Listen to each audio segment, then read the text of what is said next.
c'est l'humiliation totale pour la France. La France ne tirera rien du tout de ce bras de fer. Et moi, si j'étais le président de la transition, je passerais à autre chose. Vous Ils avez veulent... dit, pardon, madame, pardonnez-moi, madame Koumbayari, vous avez dit c'est l'humiliation de la France. N'est-ce pas l'inverse?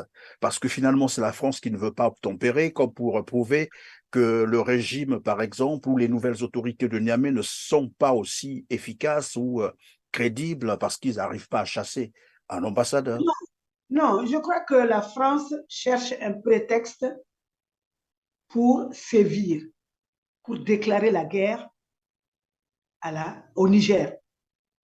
S'ils osent, entre guillemets, toucher à un cheveu de l'ex-diplomate, ils vont actionner les soldats. Il vous souviendra que quand Ousmane Sonko était menacé, toute la jeunesse, beaucoup de Sénégalais sont descendus dans la rue.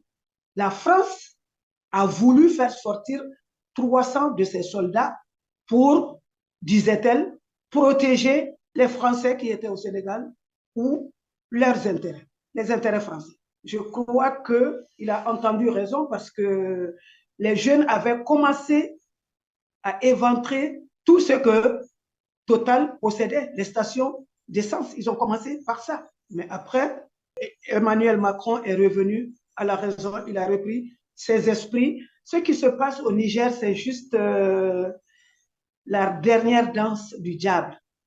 La France, ne sachant plus quoi faire, s'accroche désespérément à cette histoire d'ambassadeur. Finalement, ils veulent empêcher la transition d'aller à l'essentiel. Moi, je crois que c'est surtout ça. Si vous savez ce que les Gabonais ont vécu, c'était le purgatoire pour eux. Ne plus entendre le nom Bongo, c'est déjà la félicité pour eux.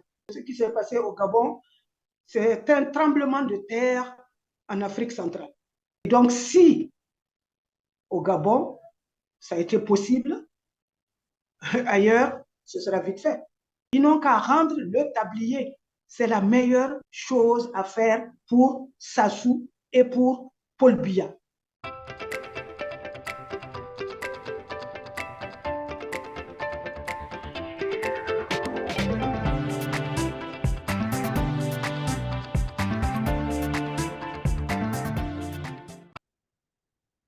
Mesdames, Messieurs, bonjour. Je suis avec Madame Koumba Yarissi, membre du Rassemblement des forces patriotiques M5-RFP du Mali. Au cœur de cet échange, le vent de la révolution qui souffle en Afrique noire francophone.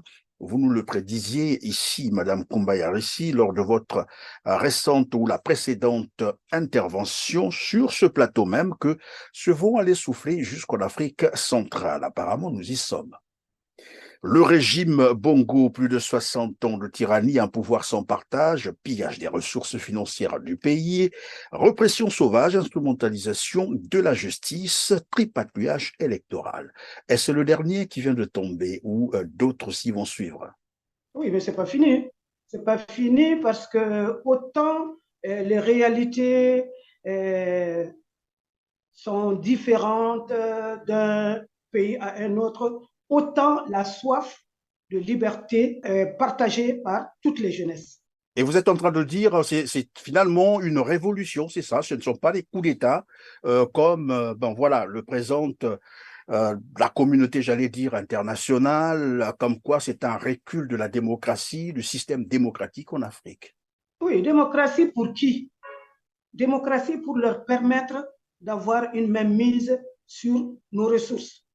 Démocratie pour régenter nos vies. Quand eux parlent de démocratie, il s'agit de ça. Parce que pour eux, nous n'avons droit à rien du tout. Chez eux, la démocratie suppose des droits économiques, des droits, des libertés individuelles, etc., etc. Mais nous concernant, ça n'est pas ça du tout. Donc, c'est leur démocratie qu'ils défendent. Et nous, avec ce que nous vivons depuis l'indépendance, nous avons compris que leur voix n'est pas la nôtre. leur démocratie n'est pas notre démocratie et qu'il faut briser les chaînes. C'est de ça qu'il s'agit. Nous devons briser La démocratie dans les pays africains, vous avez dit tout à l'heure, n'est pas la même que leur démocratie. C'est-à-dire, ce qui se passe en Afrique, c'est une démocratie imposée à ces pays, mais avec d'autres principes, c'est ça? Ce n'est pas la même démocratie? C'est pas dans la mesure où, à travers les élections, ils arrivent à nous imposer leur main. C'est pourquoi ils tiennent tant aux élections. Pour eux, c'est ça la démocratie. Parce que ça leur permet, sans verser de sang, ça leur permet de s'imposer à nous et de nous imposer ceux qui vont défendre bec et ongle leurs intérêts. Alors donc, si j'ai bien compris, juste une démocratie des élections. Pour le reste, on s'en moque pourvu qu'il y ait quelqu'un, et même s'il est mal élu, qu'il soit là, et puis bon, le monde reconnaîtra qu'il a été élu, malgré tout ce qui se passe avec le tripatouillage électoral. Alors, Oui. le président camerounais a procédé mercredi dernier, mercredi 30 août, bien entendu, à la nomination de responsables au sein de l'administration centrale de l'armée. Un choix qui n'est pas vraiment anodin dans un contexte que l'on connaît tous maintenant, de renversement, bien sûr, du pouvoir d'Ali Bongo. Quelle lecture peut-on faire de cet acte administratif? Est-ce que c'est une fuite en avant ou c'est simplement une coïncidence de temps? Non, pas une coïncidence, parce que ce qui s'est passé au Gabon, c'est un tremblement de terre en Afrique centrale. Parce qu'on a vu quand même des marches, des sit-ins et toutes sortes de choses qui montrent que les gens, le ras-le-bol des peuples.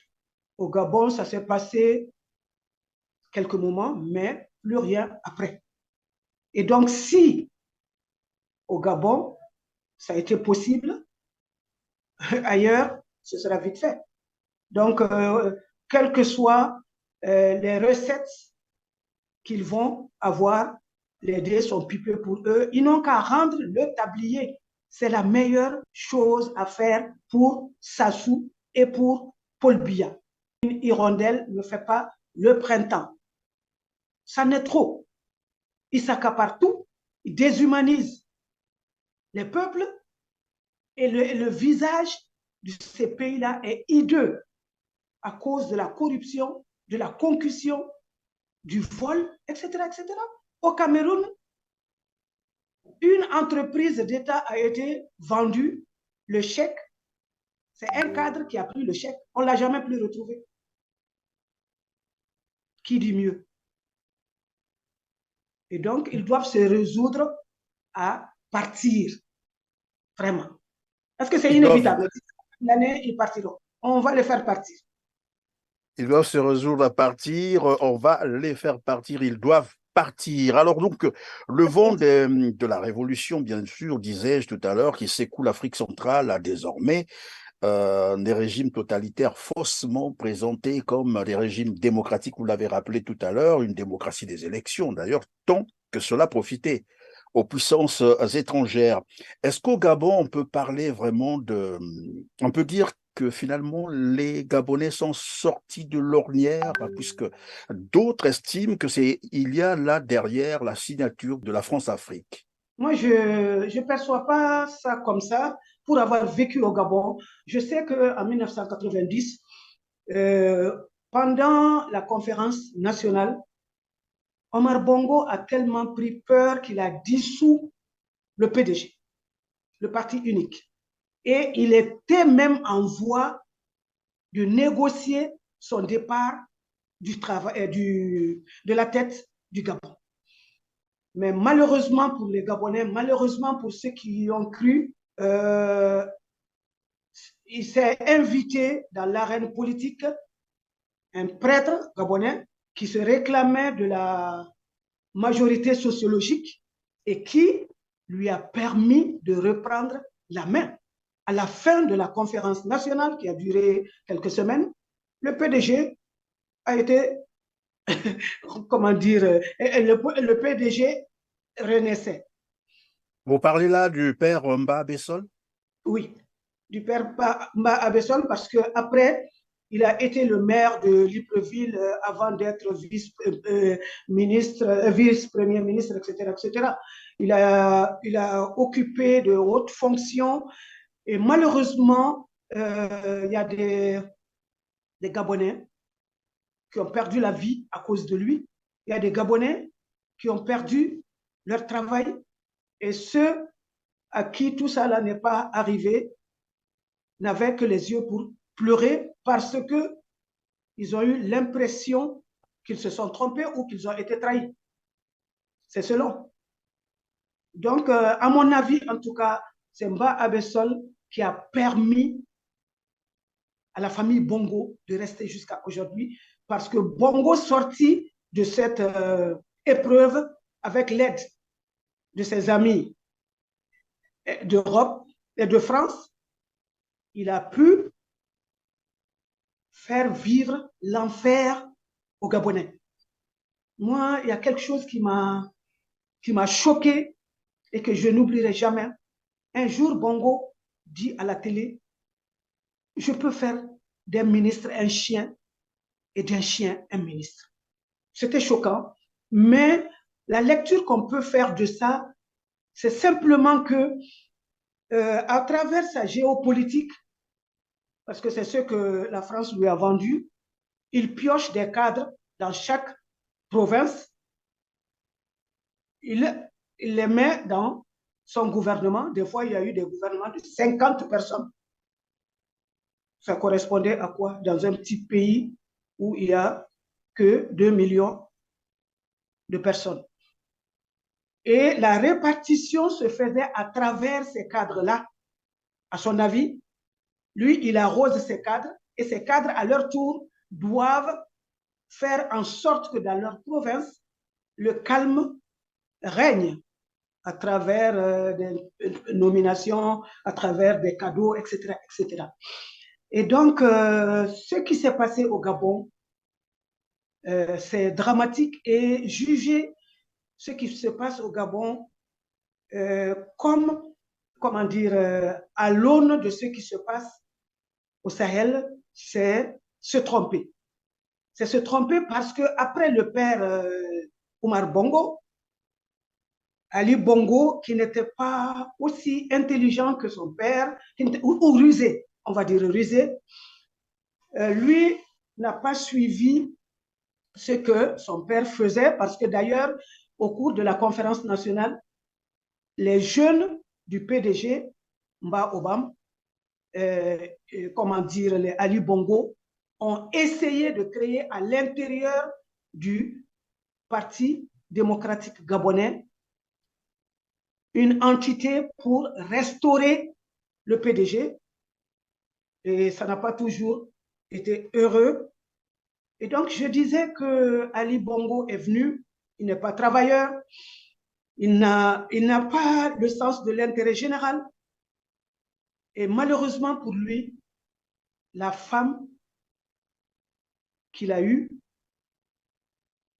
en dehors d'être raciste, en a montré de toutes les couleurs aux Gabonais, y compris la famille d'Ali Bongo qui ne pouvait même plus approcher le palais du bord de la mer. Et Évidemment, donc, c'est chez elle qu'on a trouvé des cantines d'argent, des sacs d'argent, des valises d'argent, comme une banque d'ailleurs.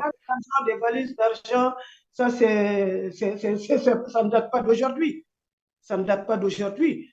Tout l'argent, c'est les Blancs qui ont mis en fait en place ce système de vol. Parce que sur chaque tonne de pétrole, Bongo a sa rétrocommission.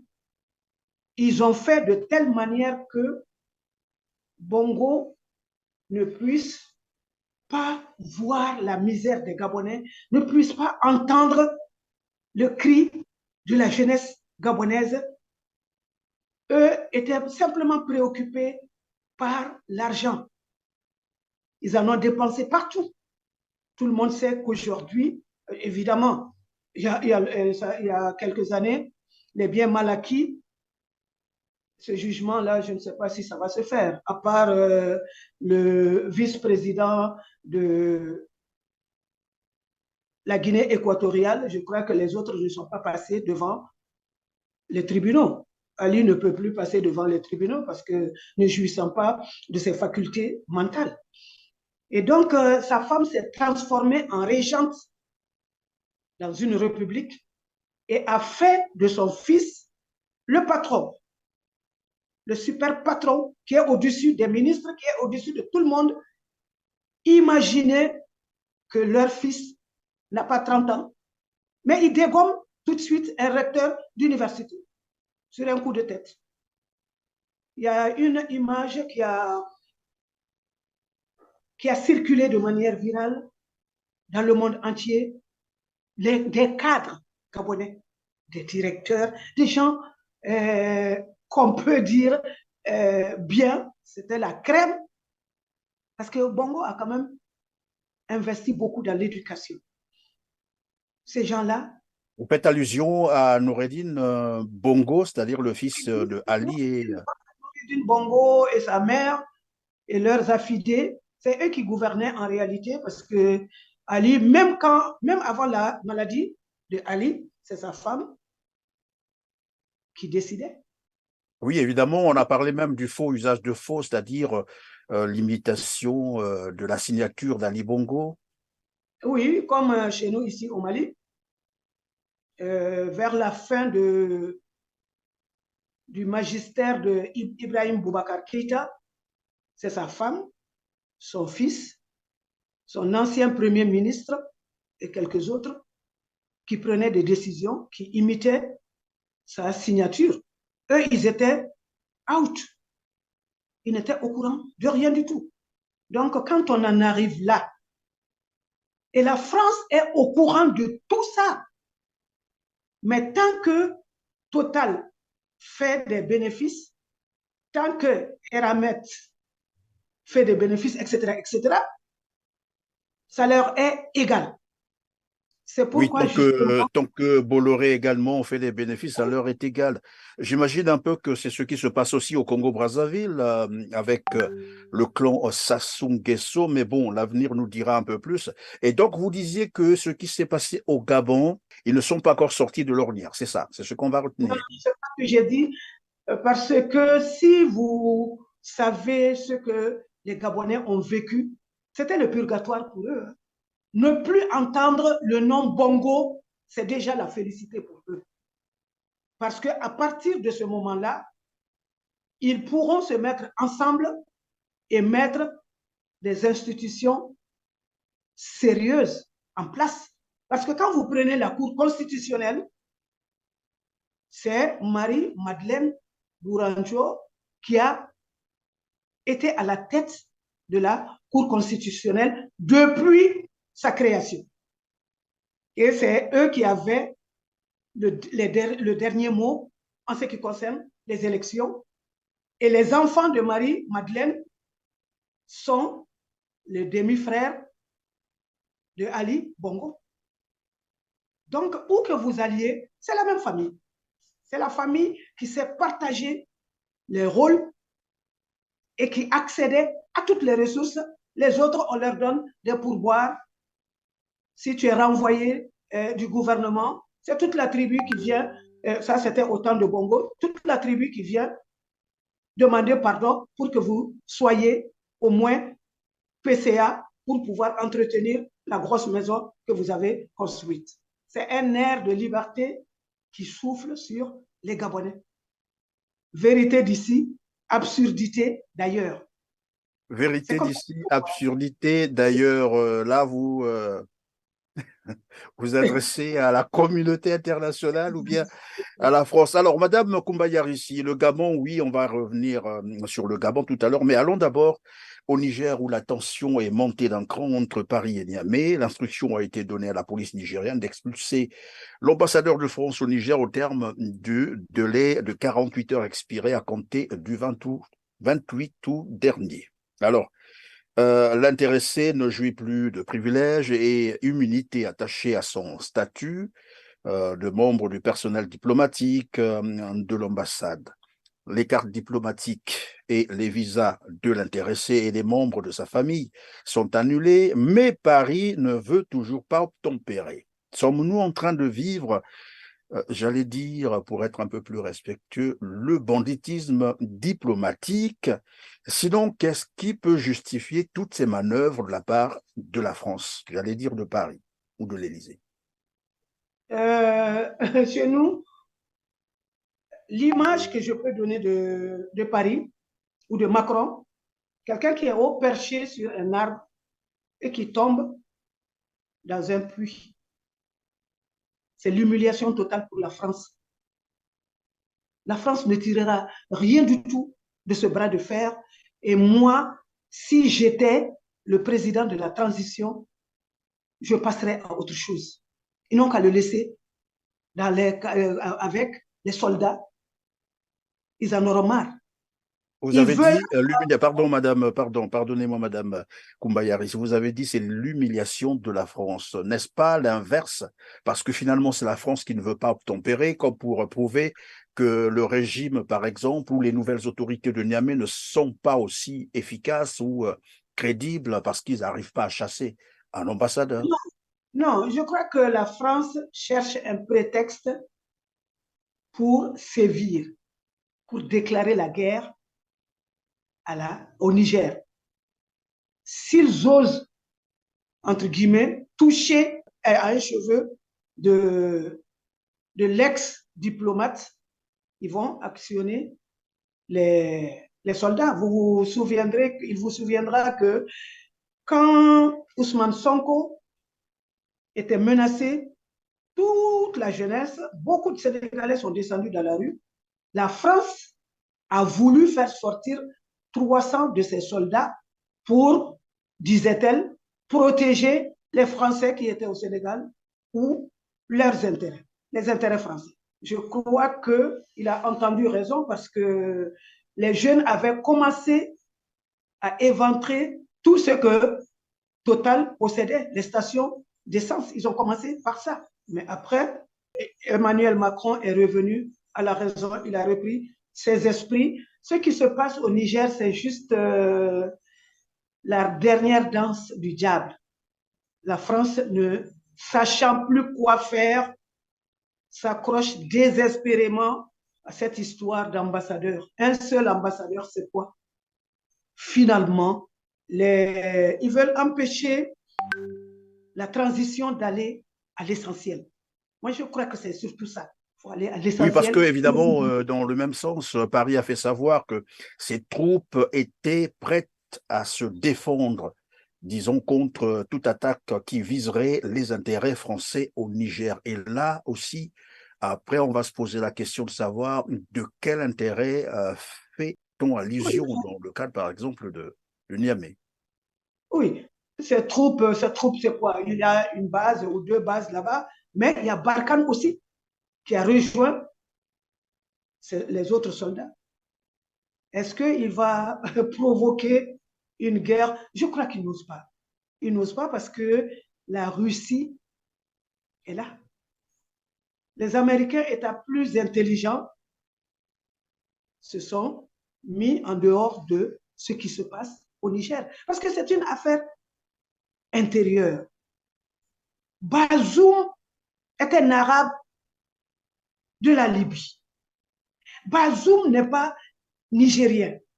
Bazoum a été installé par la France avec la complicité de Mahamadou Issoufi qui avait tout à gagner parce que il n'était pas, ça lui permettait de ne pas sortir du jeu, peut-être de revenir ou de placer son propre fils.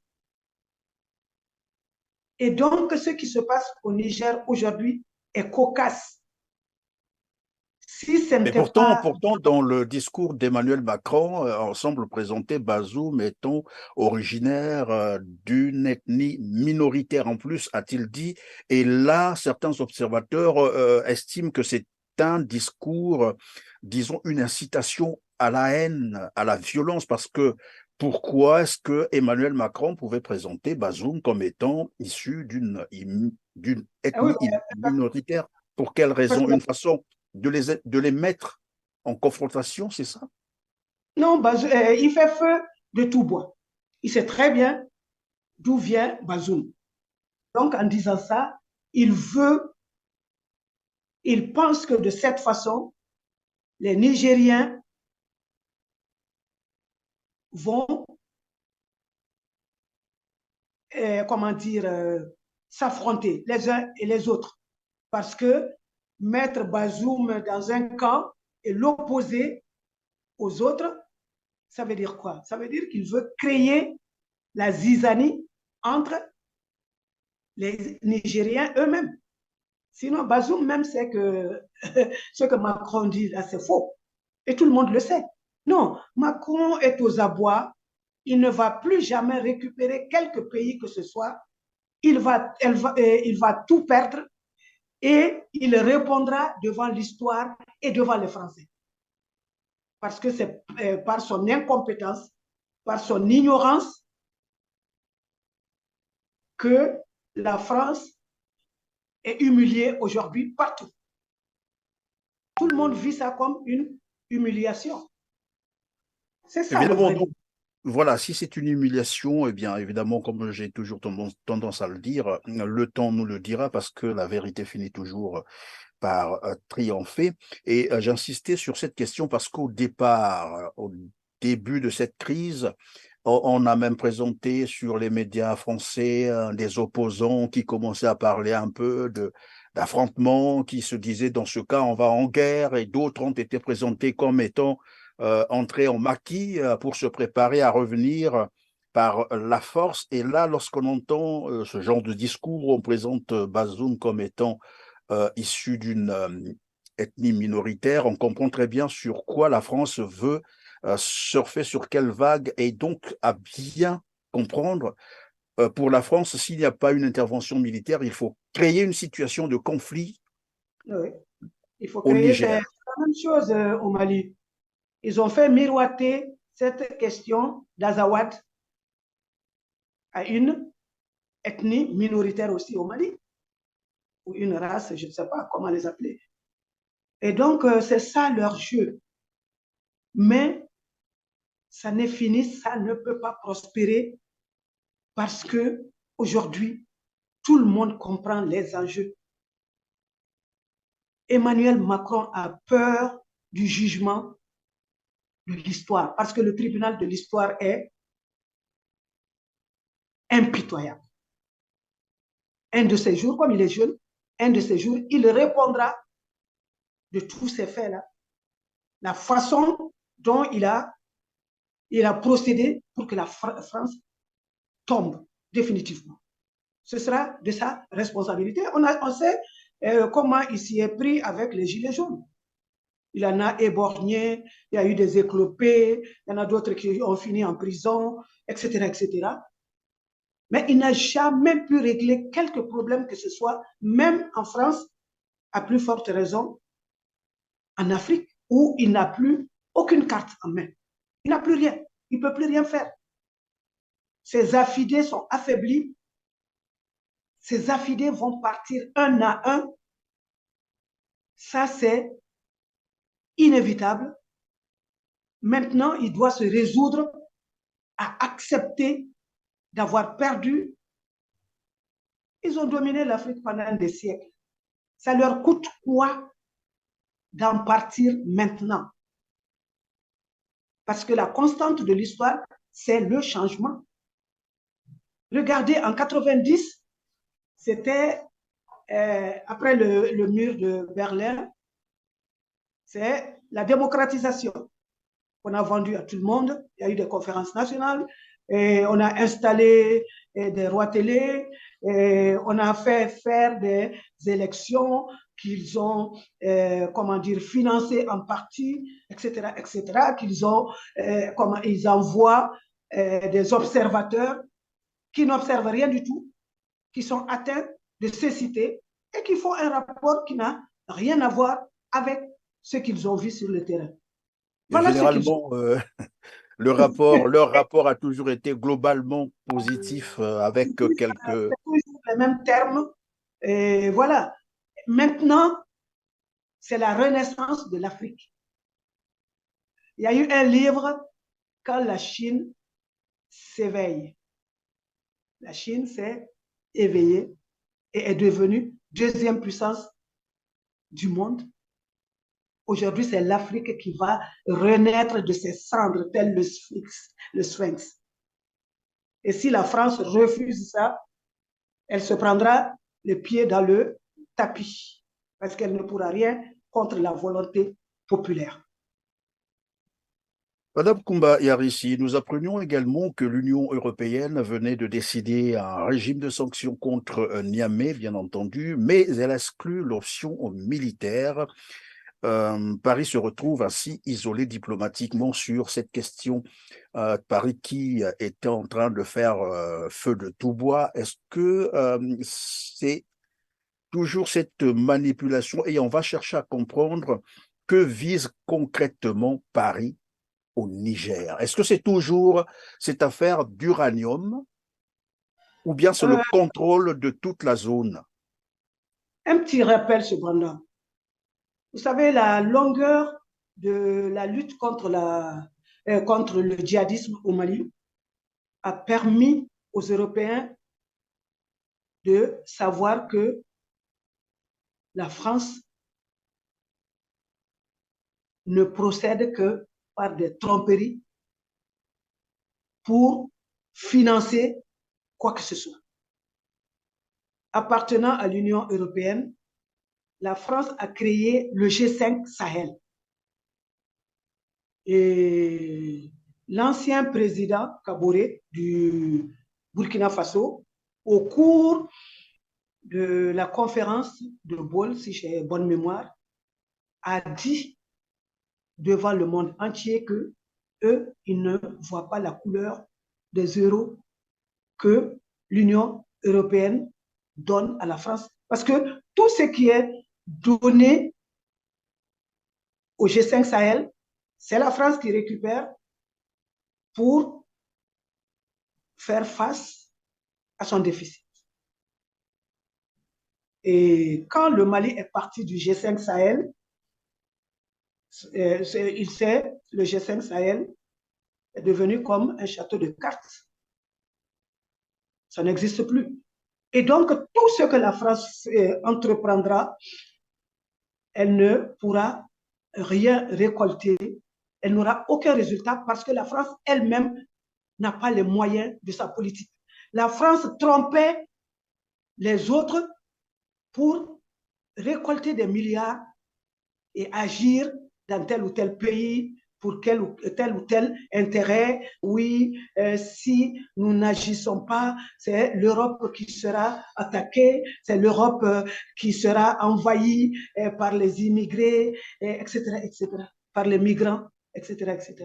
Donc, tout le monde s'est aperçu aujourd'hui de la veulerie de la France, du fait que toute leur vie, au lieu de travailler, au lieu d'essayer d'aller au moins vers la transparence et la vérité, ils ont toujours trompé les gens. Ça ne pourra perdurer. Tous les pays connaissent aujourd'hui des difficultés depuis cette fameuse épidémie. Comment tout le monde va travailler et donner ça à la France, on va dire ça comme ça. Donc, la vérité est celle-là. La France n'a plus les moyens de sa politique. La France ne peut plus gruger l'Union européenne et c'est terminé.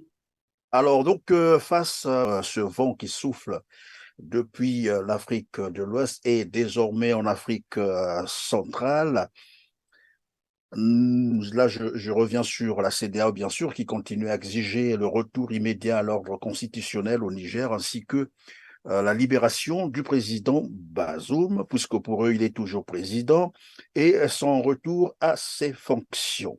Alors, par rapport à la situation actuelle, est-ce que on peut se projeter dans l'avenir ce que va devenir la CEDEAO face à tout ce mouvement, à ces révolutions?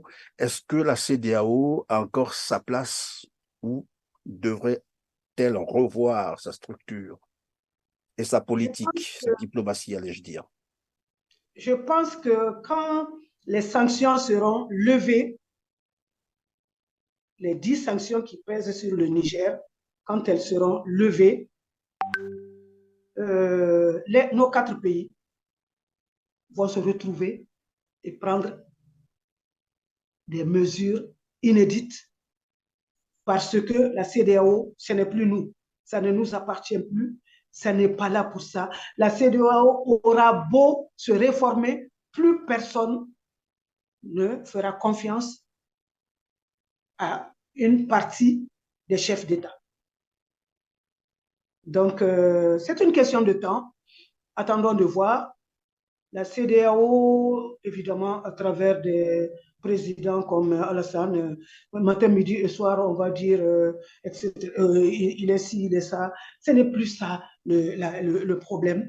La vérité est que l'Union africaine doit avoir une autre approche si elle veut aller en 2062 vers l'unité. Parce que la CEDEAO a montré qu'elle ne mérite ni la confiance, ni même le respect de nos pays, de nos peuples. Donc la CEDEAO, c'est juste... moi, je dis que la CEDEAO n'existe que sur papier. La vérité, c'est l'UEMOA à cause du franc CFA. Et le jour où nous allons sortir du CFA, la CEDEAO va mourir de sa belle mort. Sinon, aujourd'hui, nous, on n'a de respect ni pour ces chefs d'État, ni pour l'organisation elle-même. Et je ne sais même pas pourquoi on continue de payer nos cotisations pour que nos bourreaux nous achèvent. Alors, on va terminer, Madame Koumba Yarissi. Quelle leçon doit-on tirer de ces événements aussi pour la France que pour la communauté internationale, mais aussi des peuples africains qui vivent ces révolutions? Quelles leçons tirer? Oui, il faut que la révolution aille jusqu'au bout, déjà. Pas de reculade. Que la révolution aille jusqu'au bout, parce que ce qui s'est passé au Gabon aujourd'hui, on peut espérer que s'ils arrivent à se mettre ensemble et à mettre des institutions solides en place, chez eux, ce sera très facile parce que c'est un pays qui est très, très riche. Il suffit que les uns et les autres aient la volonté de faire sortir les Gabonais de l'enfer. En ce qui nous concerne, nous autres, tant que nous ne sortirons pas du CFA, à mon avis, la révolution n'aura pas atteint ses objectifs parce que nous n'aurons pas les moyens de financer nos politiques. Et la révolution passe par la vision qui sous-tend les différentes révolutions s'appuie sur des politiques qui doivent être financées, qui doivent être inclusives, qui doivent prendre en compte définitivement l'intérêt général en passant par l'éducation, surtout l'éducation, parce que sinon, ce qu'il faut craindre dans 10, 20 ans, que la jeunesse ne se retourne pas contre les autorités et même dans les familles. Parce que si vous pensez que l'éducation est chère, essayez l'ignorance. L'ignorance est la mère de tout ce qui est mauvais. On peut voler par ignorance, on peut tuer, on peut tricher par ignorance, on peut faire ce qu'on veut par ignorance.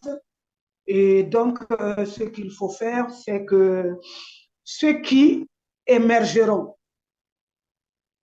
à travers nos pays, qu'ils sachent définitivement que c'est le combat de tous qui leur a permis d'être au sommet et que leur gloire, ils la tireront simplement en ayant toujours en tête et à cœur de nous sortir de ce purgatoire, de mettre fin à tout ce que nous avons vécu, tout ce qui a contribué à nous déshumaniser. Parce que c'est dramatique quand on regarde autour de soi, dans 10, 20 ans, je ne sais pas ce qui va se passer en Afrique sinon. Si on prend garde, si on ne joue pas la carte de la transparence, la carte de la rigueur, pas du sacrifice, parce que je ne sais pas si nous en serons capables, mais il faudrait que tout le monde sache que si on ne fait rien, chacun, à un moment ou à un autre, peut être victime de la veulerie collective qu'on aura semée. Alors donc voilà, autour, et c'est par là que nous allons terminer, et ça comptera aussi, cela va compter pour votre mot de la fin. Autour, j'allais dire, à côté du Gabon, nous avons le Congo-Brazzaville et le Cameroun qui incarnent également le même type de régime que celui du Gabon qui vient de tomber. Alors, qu'est-ce qu'on peut retenir pour, bien entendu, la fin de cette émission? Est-ce que c'est pour dire que ce vent va continuer, que tout régime totalitaire devrait plutôt prendre des mesures, quitte à alléger un peu le choc, ou alors s'attendre à partir comme les autres? Oui, mais le cas du Cameroun est quand même inquiétant parce que il n'y a pas eu d'élection. Ils ont installé facilement Paul Biya en faisant croire à Amadou Ahidjo qu'il était, comment dire, condamné, qu'il avait une maladie qui l'emporterait. C'est de cette façon simple qu'ils ont installé Paul Biya en 1981, si j'ai bonne mémoire. Et de cette façon, Amadou Ahidjo est parti et Paul Biya n'a jamais voulu que même son corps revienne au Cameroun. Mais quand je regarde le combat des panafricanistes, il y a beaucoup de panafricanistes qui sont camerounais. Ils ont beaucoup de cadres. Parce que les familles au Cameroun, pour avoir vécu au Gabon, je sais, j'ai été au Cameroun, les familles ont mis un point d'honneur à éduquer leurs enfants. Mais alors, tout ce sacrifice que l'État et les familles ont fait, qu'en est-il? Comment est-ce que Paul Biya peut rester encore à la tête d'un grand pays comme le Cameroun, qui était autosuffisant sous Amadou Ahidjo? L'argent du pétrole était un budget à part, ça devait être consacré aux investissements. Il y avait toute une organisation. Aujourd'hui, les Camerounais, moi, je m'en prends à eux, compte tenu du privilège que l'âge me donne, comme je suis panafricaniste comme eux. Pourquoi ils acceptent encore? Ils vont attendre quoi? Que le ciel tombe sur le Cameroun, sur la tête des Camerounais pour que Paul Biya s'en aille? Paul Biya ne fait pas de, comment dire, conseil de ministres. Paul Biya ne connaît pas ses ministres. Paul Biya ne passe le plus clair de son temps à Genève. Qui pour sauver les Camerounais à ce moment-là? Moi, c'est l'interrogation que j'ai vis-à-vis du Cameroun. Mais l'histoire du Congo est beaucoup plus tumultueuse. Elle est beaucoup plus tumultueuse et évidemment, le sang a coulé partout. Mais ce qui s'est passé au beach, c'est quelque chose, c'est une tache très, très noire. Que veut Sassou encore des Congolais? Qu'est-ce qu'il veut des Congolais? Qu'est-ce qu'il veut des Congolais? Il a tout pris. Il a ôté aux Congolais leur humanité. Les Congolais se sont battus. Ils ont tout essayé. Mais maintenant, c'est l'armée qui doit sauver le Congo et les Congolais. Sinon, ce sera la honte. Ce sera la honte. Parce que ce sont des colonels, des généraux comme eux qui sont en train de sauver un à un nos pays. Donc, j'espère que l'armée congolaise, même si elle pense qu'elle est proche de Sassou, du régime, même si elle profite du régime,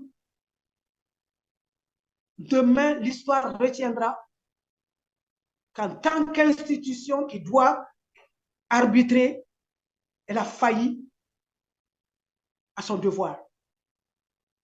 Une seule famille contre le reste de la population, c'est grave. Aujourd'hui, nous, population, nous, panafricains, nous faisons appel aux armées, n'en déplaise à la communauté dite internationale, n'en déplaise à la France.